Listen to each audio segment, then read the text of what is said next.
మాకేమో నన్ను చాలా మంది అన్నారు ఆ రోజు మాలసింహ గర్జనలో వివేకానందం ఉన్నాడు కాబట్టి ఇక రాయేష్ అన్న మరి ప్రశ్నించడం వివేకానందం ఇప్పుడు నేను ఇలా అంటలేదా ఇంతమంది మంత్రులు ఏం బిగుతున్నారని చెప్పి మన ఎస్ ఎగ్జాక్ట్లీ ఎందుకంటే బాబాసాహెబ్కి అవమానం జరిగితే ఎవరైనా ఓర్చుకునేది లేదు అది ఎవరైనా సరే రేవంత్ రెడ్డి ప్రభుత్వాన్ని కూడా ప్రశ్నించడం నాకైతే ఓపెన్గా అదైతే కనబడదు ఇలా బాబాసాహెబ్ అంబేద్కర్ గారి ఈ బీజేపీలు మేము కాన్స్టిట్యూషన్ మార్చేస్తామన్నట్టు బాబాసాహెబ్ అంబేద్కర్ విగ్రహాన్ని పక్కన పడేసి ఈయనే కాదు వీళ్ళ గురువు గారు కూడా విజయవాడలో గురు శిష్యులు నేను ఒక మాట అడుగుతానా బీసీల ఉద్యమం ఉధృతం కాగానే ఎన్నడూ మాట్లాడిన పవన్ కళ్యాణ్ గారు కోనసీమ కొబ్బరి చెట్ల గురించి మాట్లాడతారు కోనసీమ కొబ్బరి చెట్లు అంటే బాలసుబ్రహ్మణ్యం గారి విగ్రహం తెర మీదకి వస్తుంది ఇదంతా ప్రజల్ని డైల్యూట్ చేయడం బీసీలందరినీ పక్కతో పట్టేయడం అన్న నేనేమంటా అంటే ఇలా మనోళ్ళు కూడా పోరాటం చేస్తున్నారు ఇప్పుడు గద్దరన్న గూడంజన్న మన అందశ్రీ సారు అంటే సమకాలికులు వీళ్ళందరికంటే ముందే పుట్టినటువంటి ఒక గొప్ప తెలంగాణ ఉద్యమకారుడు కాళోజీ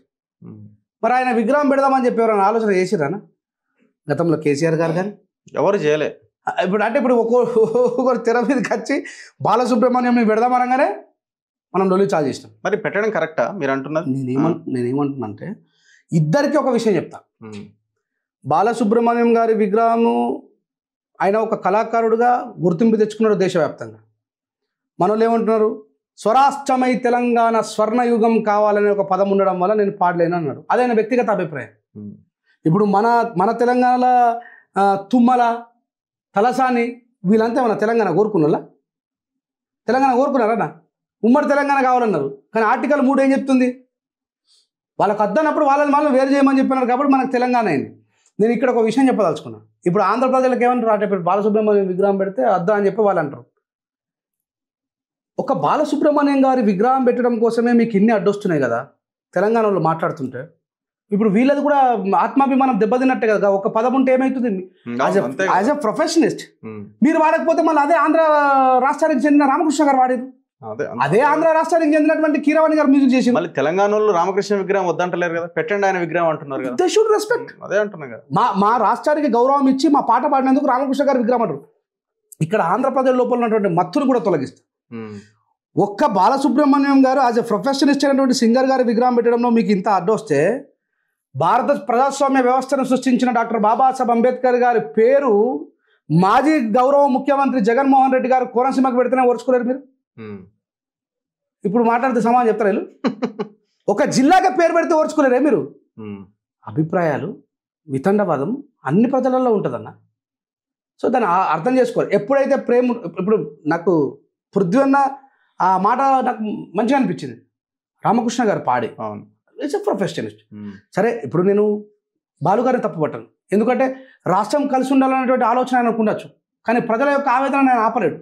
నేను ఆపుతున్నా ఆయన ఆపుతున్నా ఆగేది కాదు కాబట్టి కానీ ఇక్కడ ఆంధ్రప్రదేశ్ ప్రజలు ఒక్కొక్కటి ఇంటింటప్పుడు పెద్దగా రాసుకుంటా మేము మంచోళ్ళమే మేము చెడ్డోళ్ళమే కాదు ఇక తెలంగాణ ఉద్యమకారులు లంగాలు మేము అద్దట్లేము బాలుగారు అని చెప్పి ఇంత పెద్దగా రాష్ట్రంలో అడుగుతున్నా ఆడవాడు ఉన్నాడు ఆడవాడు గీతాకృష్ణ ముసలోడు ఎస్సీ ఎస్టీలతో లాగా అందరికీ రిజర్వేషన్ కావాలని చెప్పి అంటే నేను ఆయన చెప్తున్నా ఆ సినిమా సంబంధించిన వ్యక్తికి రండి వచ్చి ఎస్సీలలో కలిసి మీరు రిజర్వేషన్ తీసుకోండి ఎవడద్దంటున్నారు రండి ఇప్పుడు పెరుగుతుంది అన్న ఇప్పుడు భారతదేశంలో ఉన్నటువంటి ప్రజలు ఎస్సీలలో ఇప్పుడు సాకల వాళ్ళంతా కూడా ఎస్సీలలో కలవాలి రజకులంతా ఎస్సీలలో కలవాలంటే అద్దనమ్మా ఎప్పుడన్నా మీరు యాజ్ ఎ జర్నలిస్ట్గా ఒడ్డర కులస్తులు కూడా మేము ఎస్సీలలో కలవాలని పోరాడుతున్నారు అద్దన అన్నారు ఎవరన్నా మీరు ప్రజలు కలిస్తే రిజర్వేషన్ పెరుగుతుంది అంటే వీళ్ళంతా కూడా కావాలని చెప్పి నాకు అనిపించింది యాజ్ అనాలిసిస్ట్గా ఏమనిపించింది అంటే బీసీ ఉద్యమాన్ని తప్పుతో పట్టించడం కోసం వాళ్ళకు ఉద్యమాన్ని నీరుగార్చడం కోసం ఈ కొత్త విషయాన్ని తెర మీద తీసుకొచ్చినారు వాళ్ళు ఇదొకటే మీరు అంబేద్కర్ గారి పేరు జగన్మోహన్ రెడ్డి పెడితే ఎందుకు వద్దన్నారు ఓకే మీ అభిప్రాయం మీది తెలంగాణ ప్రజల అభిప్రాయం తెలంగాణ ప్రజలు అది నా ఆలోచన ఎనీవే థ్యాంక్ యూ అన్న థ్యాంక్ యూ వెరీ మచ్ చివరిగా ఒక మంచి నాకు ఇంకా ఊపు వచ్చి నోట్ నుంచి పాడించలేదు వాస్తవంగా నేను ఈ మధ్య పాడిన కొత్త పాటలు ఒక 2-3 అట్లా వదలండి అన్న అసలు నేను పాటలు వాడొద్దాను పాడాలి నేను ఒక రీసెంట్ గా మొన్న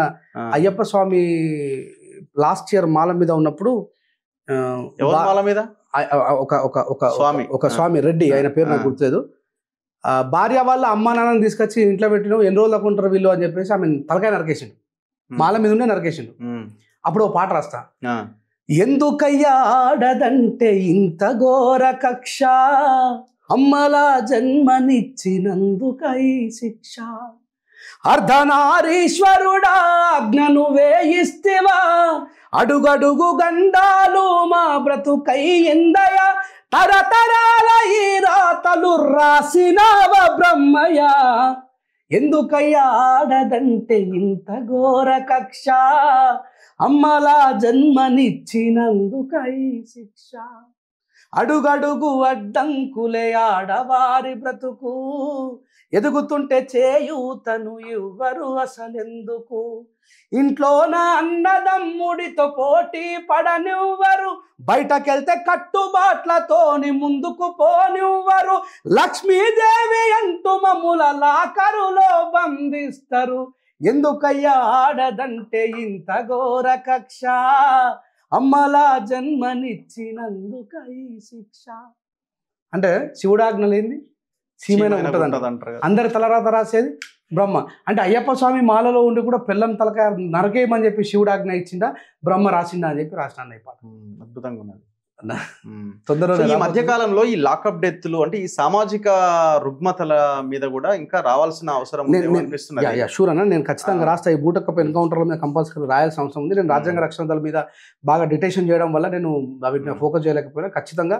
మీరు కోరుకున్నట్టుగానే నేను ఎప్పుడు కూడా పాట రాయడంలో చాలా నిక్కచ్చిగా ప్రశ్నించాను. ఎంత మాట్లాడినా ఒక పాట